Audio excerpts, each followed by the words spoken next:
the guns were designed by people way smarter than anyone here. So we want the gun to operate how it was designed.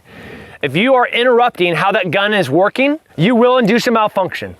So we want the gun to do what it was designed to do, and loading and unloading, most accidents happen holstering, unholstering, loading, and unloading. Almost all negligent discharges happen at that point.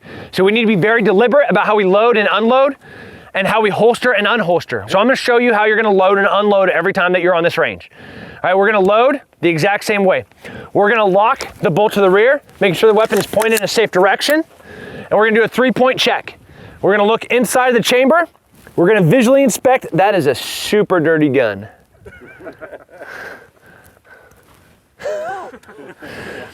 We're gonna visually inspect the chamber. Then we're gonna look at the bolt face and the magazine well.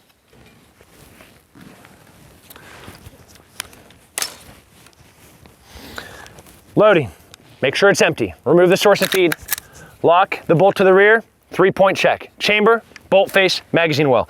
I'm looking on the bolt face to make sure that something didn't get hung up and stuck on there. Maybe there's a bullet that's stuck up along the gas pipe. Maybe there's one that's just kind of like hanging off the extractor. Maybe I'm just doing a visual inspection to make sure everything's still working right, but I'm gonna visually look at those 3 things: chamber, bolt, and then the magazine well.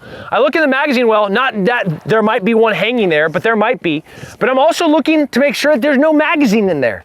I know I'm supposed to remove the source of feed every time I do this, but maybe I didn't, or maybe I forgot to, or maybe like I did, and then like I put a different one in because my muscle memory is every time I take a magazine out, I put a magazine in, and then I drop the bolt, and what did I just do?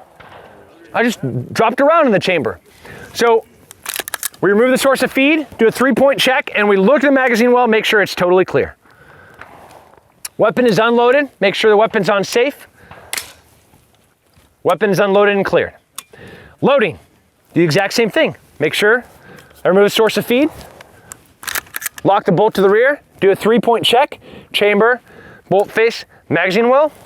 Now, when I insert my magazine, I wanna go straight up and in. I wanna feel it click as I press in. So I don't slam it in and let it go. I firmly press it up and in and feel that click. Now, I hit the bolt release, the bolt lock. I press that because somebody built this gun to do this. Now I don't ride anything forward. I just let it go and I watch it go. Cool. I saw that bullet get slammed up in there by the bolt.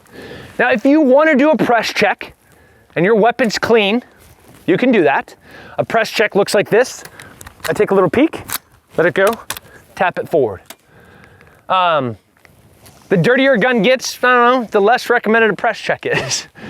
The drier a gun is, the less I recommend a press check.